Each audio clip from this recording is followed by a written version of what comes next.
Oke, Assalamualaikum warahmatullahi wabarakatuh. Selamat pagi, siang, dan malam. Sebelumnya, kenalin nama aku Adit. Aku di sini bakal jelasin tentang materi UTS Akuntansi Bisnis dari tutorial kelas 5 MBTI 2025.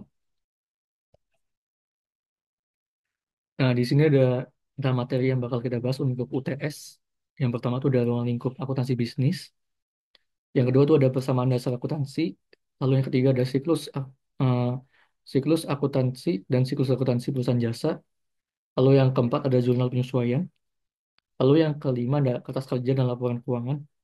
Lalu yang keenam ada jurnal penutup dan nilai saldo penutup. Oke, di sini ada ruang lingkup akuntansi bisnis. Pengertiannya tuh kurang lebih akuntansi itu kayak proses atau seni dalam sebuah transaksi keuangan. Jadi tuh eh, prosesnya tuh untuk mencatat keuangan pada suatu perusahaan atau organisasi. Di sini ada tiga jenis perusahaan. Yang pertama tuh ada perusahaan jasa, yaitu memberikan pelayanan dalam bentuk jasa. Lalu yang kedua tuh ada perusahaan dagang.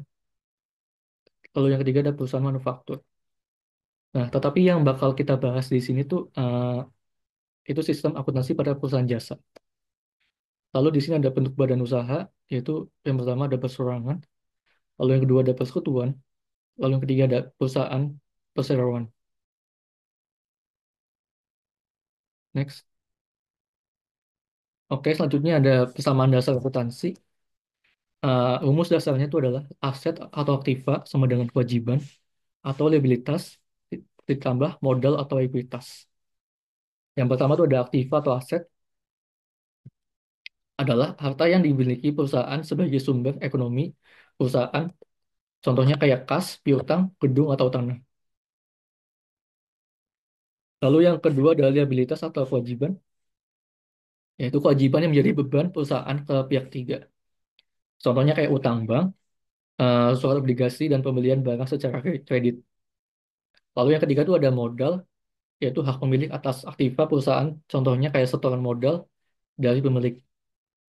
Nah, persamaan dasar akuntansi itu eh, yang perlu ditekankan tuh itu adalah keseimbangannya. Jadi dalam suatu transaksi itu harus seimbang antara antara aktiva dan juga pasifanya. Lalu juga di sini ada tambahan dalam unsur akuntansi. Itu yang pertama ada pendapatan atau revenue itu masuk dari pemasukan dari penjualan. Lalu yang kedua itu ada beban atau expense itu kewajiban yang ada dalam suatu aktivitas. Lalu yang ketiga itu ada prefer atau drawing, yaitu adalah pengambilan aset atau kas oleh pemilik untuk kepentingan pribadi. Oke, kita langsung lanjut ke contoh soal transaksi bisnis. Yang pertama tuh ada penambahan modal. Bang Noah melakukan setoran uang ke perusahaan jasanya sebesar 500 juta rupiah sebagai modal awal perusahaan.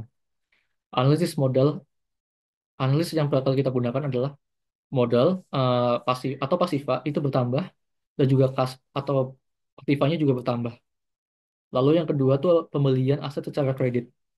Bang Noah membeli peralatan usaha sebesar 7.500.000. Analisisnya adalah utang atau pasifa itu bertambah dan aset atau peralatannya itu bertambah pada sisi aktiva dan utang itu bertambah di sisi pasifa. Dan bisa juga kita lihat di sini untuk pasifa dan eh, aktivanya itu seimbang. Next. Nah, selanjutnya ada pendapatan dan pembayaran utang. Di sini juga seimbang di tabelnya. Eh, untuk aktiva tuh ada kas sebesar 45 juta rupiah dan di pendapatannya ada 45 juta rupiah. Lalu di bagian pembayaran utang itu peralatan tetap di situ. Lalu ada kewajiban 7.500.000. Nah, hasil akhirnya tuh seperti ini. Baik, baik aktiva dan aktivanya itu harus seimbang. Sama-sama didapatkan 560 juta rupiah. Jadi dalam akuntansi itu paling gampangnya tuh gini. Seimbang belum tentu betul, apalagi salah. Next. Oke, selanjutnya ada siklus akuntansi. Itu suatu siklus yang merupakan suatu kegiatan secara terus-menerus untuk eh, laporan keuangan dalam akuntansi. Yang pertama tuh ada bukti transaksi, yang kedua ada jurnal umum, yang ketiga ada buku besar, yang keempat ada neraca saldo, yang kelima ada jurnal penyesuaian, lalu yang keenam ada laporan keuangan dan juga jurnal penutup. Next. Nah, di sini ada persamaan jurnal aturan debit dan kredit. Ini tuh aturan paling dasar dalam suatu akuntansi, aturan debit kredit. Di sini aset dan beban itu masing-masing bertambah di debit, lalu untuk pengurangannya tuh atau berkurang di kredit. Lalu ada kewajiban, modal dan pendapatan itu semuanya masing-masing bertambah di kredit. Tapi kalau berkurang tuh di debit. Jadi akuntansi itu menggunakan sistem pencatatan berpasangan atau double entry system, yang artinya setiap transaksi yang terjadi itu otomatis itu ada di dua sisi, yaitu debit dan juga kredit. Next. Oke, kita langsung coba ke latihan soal juga ya. Tapi sebelum itu aku bakal jelasin tentang kolom yang ada di sini dan jurnalnya. Di sini ada tanggal transaksi tuh di kolom satu, di nomor 2 tuh itu untuk mencatat bukti transaksi. Lalu yang ketiga tuh untuk mencatat akun. Yang keempat tuh ada untuk mencatat kode akun. Lalu yang kelima ada untuk mencatat nominal akun. Lanjut ke contoh soal. Perusahaan BCE yang baru saja dibentuk melakukan transaksi sebagai berikut. Pada tanggal 1 bulan 1 tahun 23 mendapatkan modal dari pemilik sebesar 80 juta rupiah. Nah, apa yang muncul dari contoh transaksi ini? Yang muncul adalah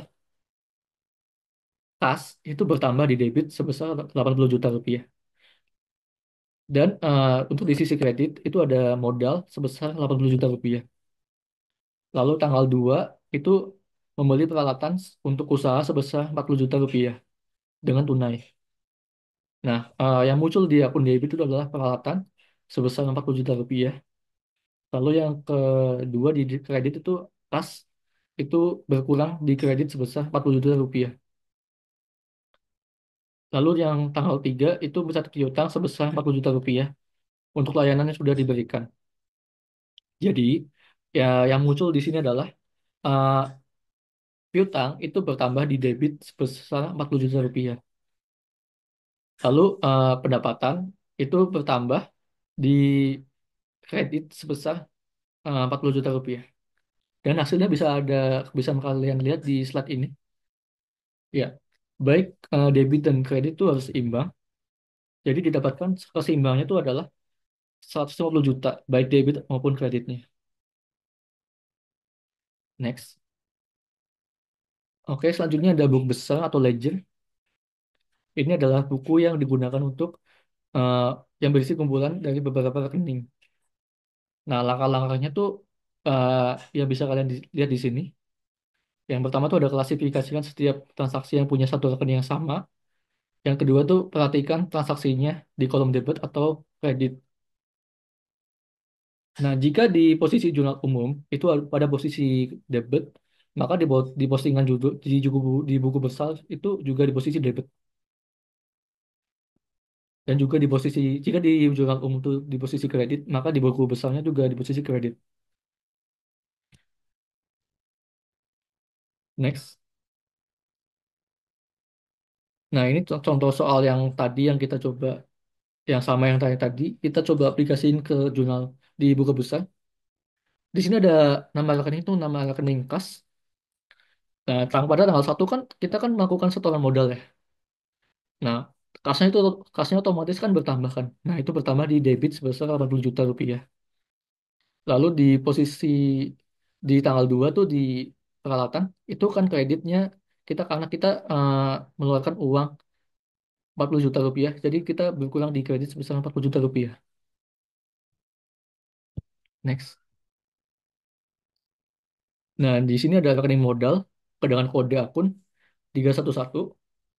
Eh, di sini setoran modal pada tanggal 1 itu eh, bertambah di kredit sebesar 80 juta rupiah. Lalu di sini ada ini harusnya 40 juta ya guys ya. Aku salah masukin tapi kurang lebihnya memang gini. Piutang tuh 40 apa 30 juta di debit. Ya, di sini ada akun piutang dengan pada rekening 112.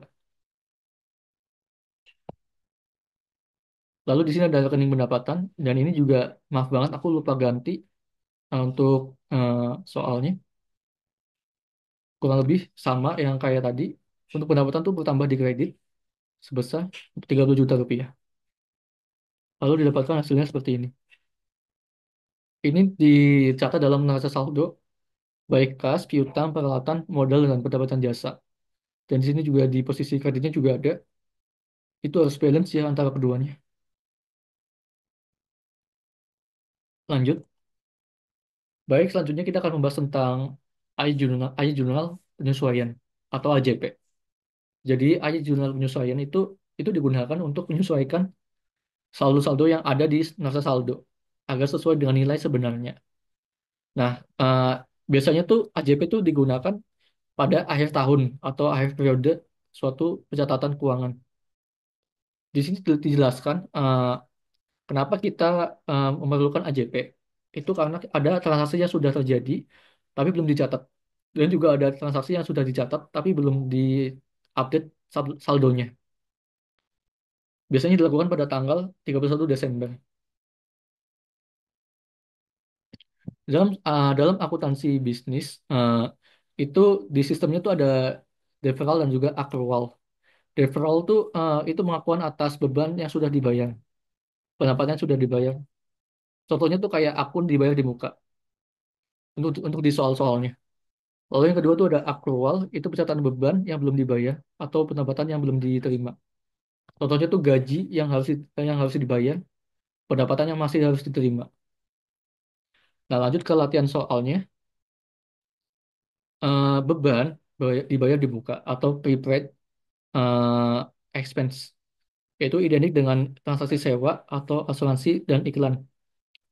Biasanya perusahaan sudah membayar beban untuk beberapa periode mendatang. Beban ini dinamakan beban biaya atau beban dibayar di muka. Contohnya tuh di sini ada pada tanggal 1 Juni 2011 dibayar sewa untuk 1 tahun sebesar 6 juta rupiah. Bagaimana dengan AJP-nya? Lalu di jurnal umum tuh dicatatnya sewa dibayar di muka di posisi debit sebesar 6 juta rupiah. Lalu di posisi kas itu eh, kasnya tuh berkurang di kredit sebesar 6 juta rupiah. Lalu AJP-nya tuh gimana? AJP-nya tuh tinggal kalian ini dari bulan Juni sampai 31 Desember itu kan ada 7 bulan ya. Jadi cara ngitungnya tuh 7 per 12 kali 6 juta sama dengan 3.500.000. Nah, akun yang akan muncul tuh adalah beban sewa di debit sebesar 3.500.000. Lalu sewa dibayar di muka atau prepaid uh, rent di posisi kredit sebesar 3.500.000. Next. Oke, untuk di sini ada pendapatan diterima di muka, itu identik dengan transaksi asuransi dan iklan. Iklan.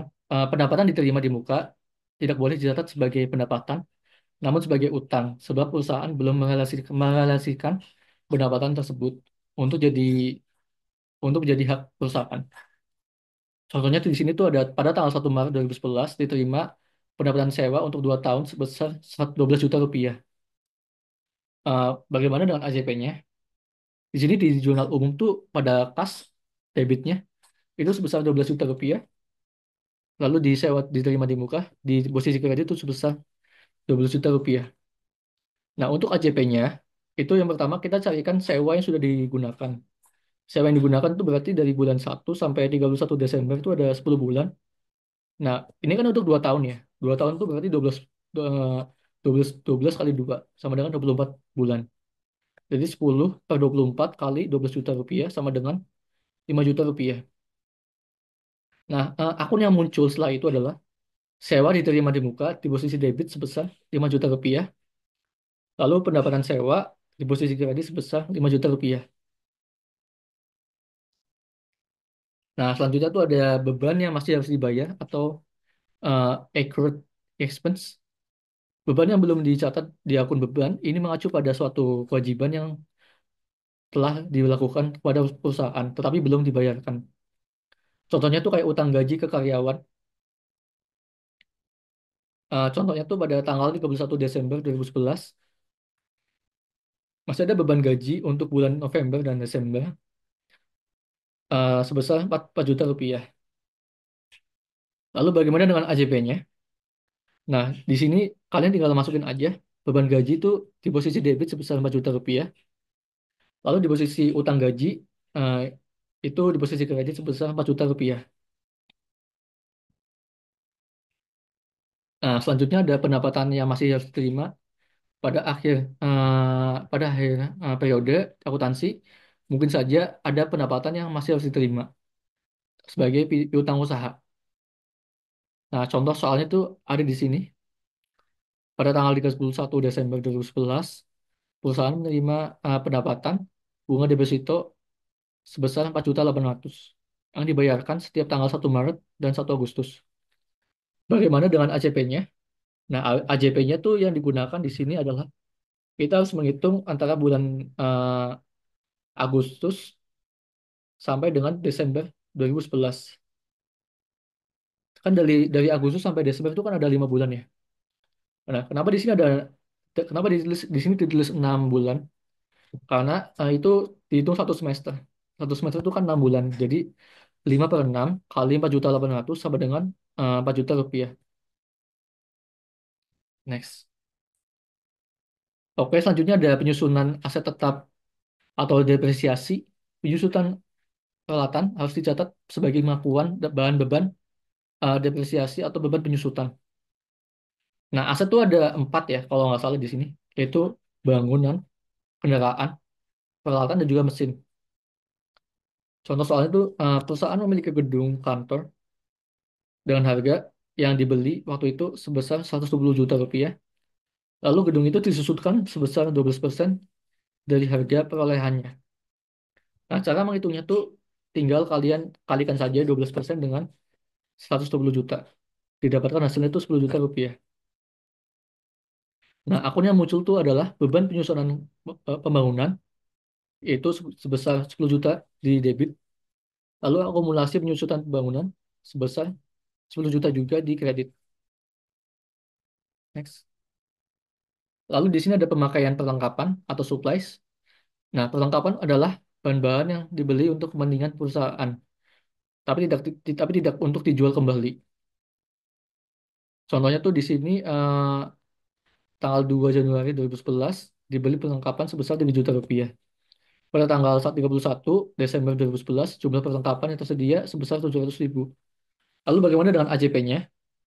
Nah, pada jurnal umum itu perlengkapan atau supplies itu masih di debit sebesar 3 juta rupiah, lalu kas di kredit sebesar 3 juta rupiah. Nah, AJP-nya itu kalian tinggal eh, mengurangi perlengkapan dengan sisa perlengkapannya. Jadi di sini 3 juta rupiah dikurangi 700.000 sama dengan 2 juta 300. Di sini akun yang muncul itu adalah beban perlengkapan di debit sebesar 2.300.000, lalu perlengkapan di kredit sebesar 2.300.000 juga. Next. Nah, di sini ada neraca lajur atau kertas kerja worksheet. Kelas ini digunakan untuk manual proses dalam akuntansi.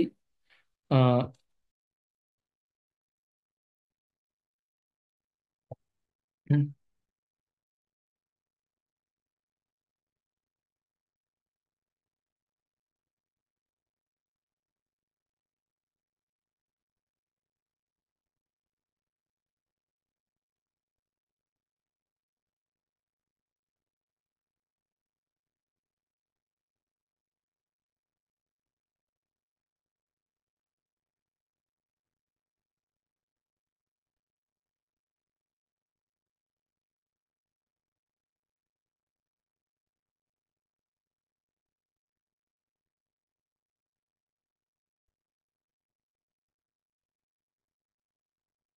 Di sini ada neraca lajur atau kertas kerja atau worksheet.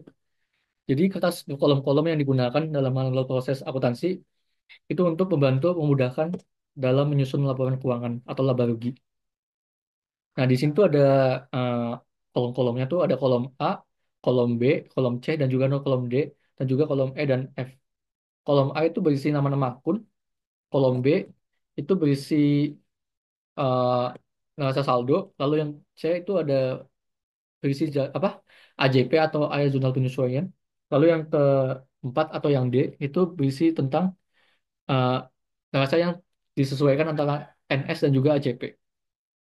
Kolom E itu adalah kolom tentang laba rugi. Itu isinya tentang beban dan juga pendapatan. Akun-akun yang masuk ada adalah beban dan juga pendapatan. Lalu yang kolom keenam itu ada neraca, itu berisi tentang akun harta atau real. Nah, tujuannya dibuat ini adalah itu untuk memudahkan dalam penyusunan laporan keuangan. Lalu yang kedua itu untuk menggolongkan dan meringkas informasi dan neraca saldo dan data penyesuaian sehingga persiapan sebelum disusun diperoleh eh, laporan keuangan yang formal. Lalu yang ketiga itu ada mengurangi tingkat kesalahan yang mungkin terjadi. Lalu yang keempat itu memeriksa ketepatan perhitungan yang dilakukan dan memungkinkan penyusunan laporan keuangan secara logis. Next. Nah, di sini ada laporan keuangan. Eh, Laporan keuangan itu ada empat. Ada laporan neraca itu memuat posisi harta, hutang, modal, modal dan eh, suatu akun tertentu pada suatu tanggal tertentu juga. Di sini ada salon ESA neraca pada tanggal 31 Desember 2020. Di sini ada aktifan dan juga kewajiban dan modalnya. Ini lengkap ya.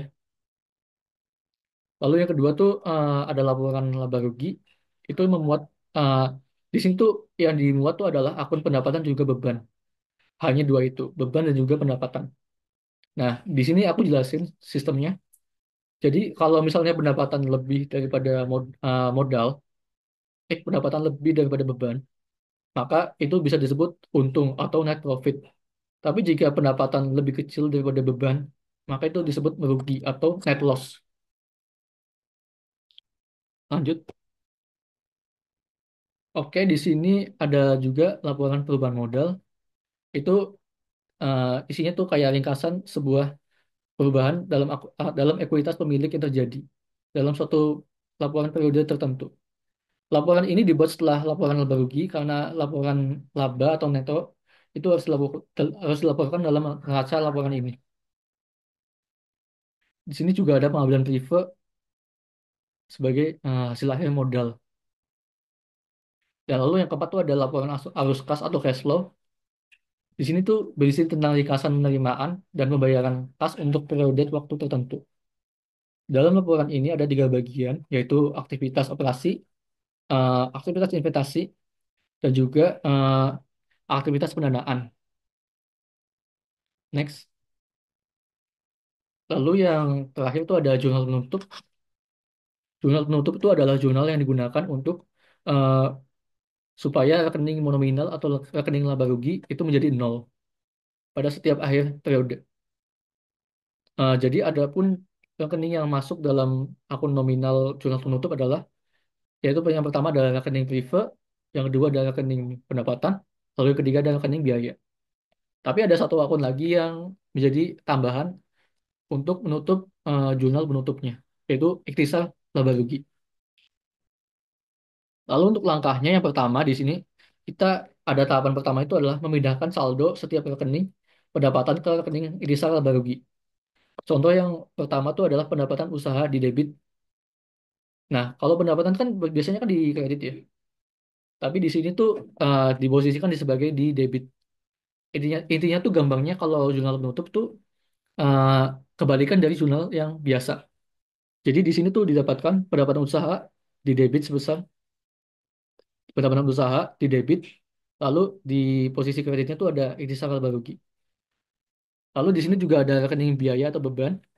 Beban juga biasanya kan di debit ya, tapi di sini dicatat sebagai kredit.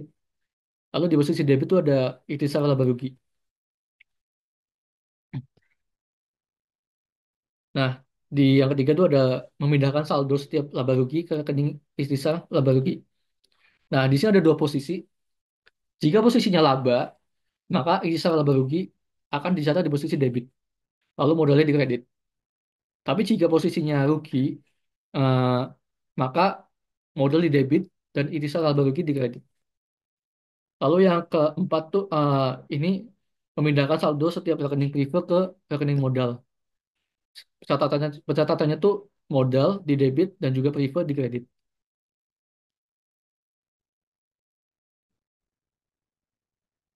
Oke, selanjutnya ada latihan soal AJP dan kertas kerja. Di sini ada Esa Catering di Nasa Saldo pada tanggal 31 Desember 2010. Nah, di sini juga ada soal-soal AJP-nya, Aya Jurnal Penyesuaian. Kalian bisa siapin alat tulisnya atau hal-hal yang perlu dicatat dalam latihan soal ini. Kita latihan sama-sama ya bikin selesaiin soal-soal ini.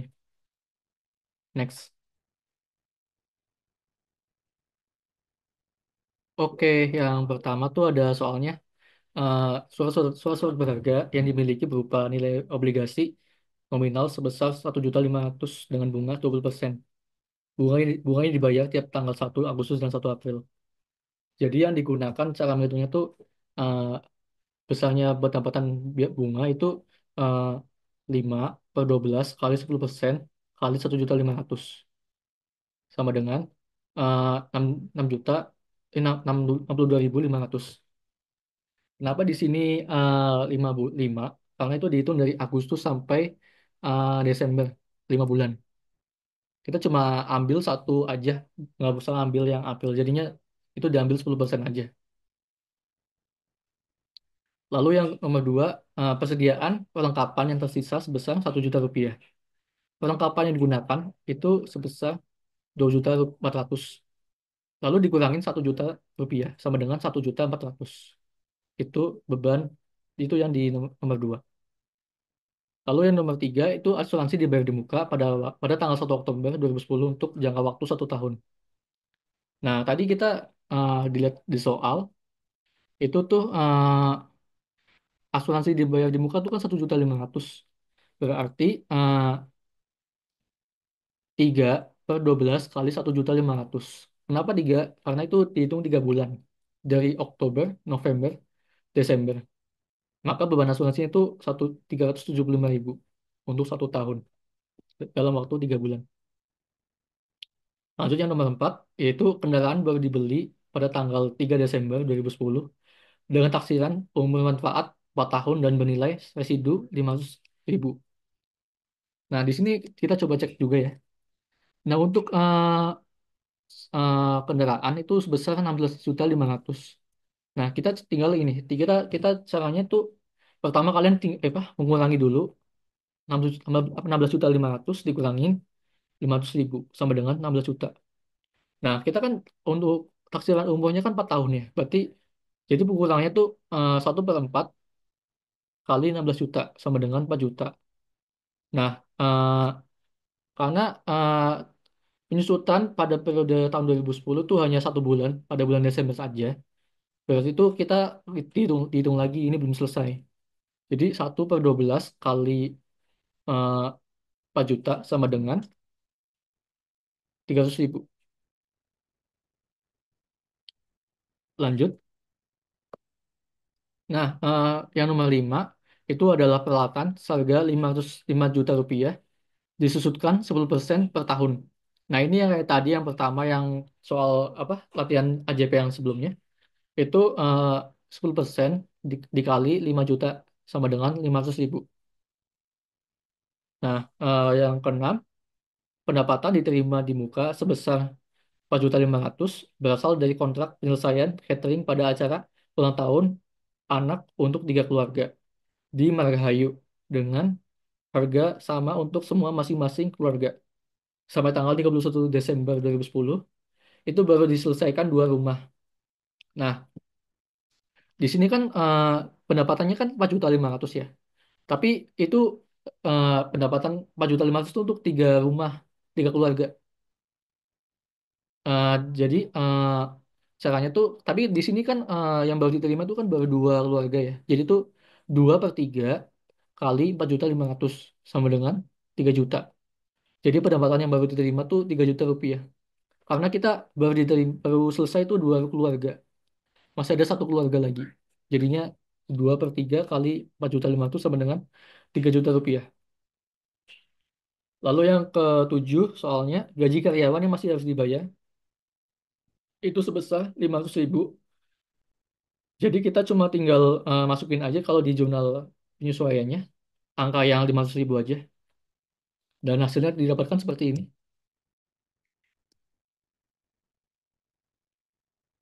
Nah, ini data penyesuaiannya. Nah, di yang pertama tuh piutang bunga di debit sebesar 62.500.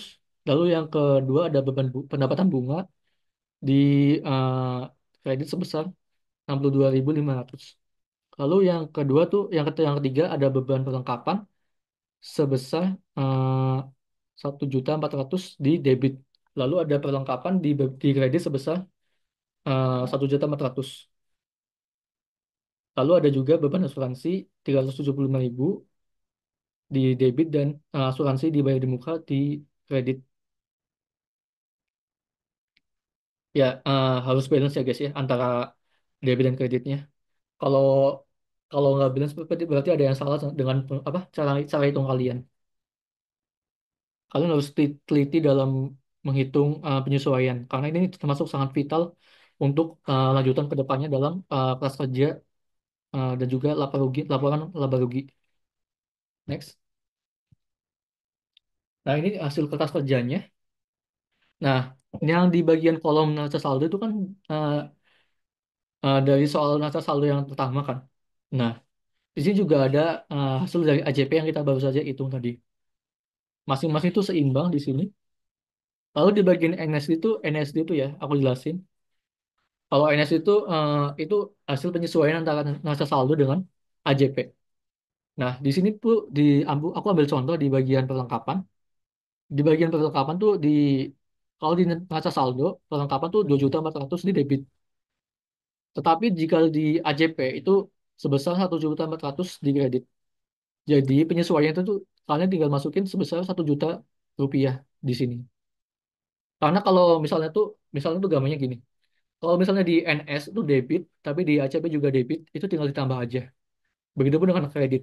Misal kalau di NS debit, di kredit, dan juga di ACP itu kredit, itu tinggal ditambahin aja. Cuman kalau misalnya uh, di NS itu debit, tapi di AJP-nya kredit, itu kalian kurangin. Nah, nanti hasil yang dikurangin itu dimasukin ke selisih yang paling besar. Nah, di sini kan kalau di NS itu kan lebih gede kan, lebih besar di neraca saldo kan perlengkapannya ya, di posisi debit. Maka yang dimasukin itu di posisi debit sebesar 1 juta rupiah. Seperti itu guys. Ini lebih lanjutnya seperti ini.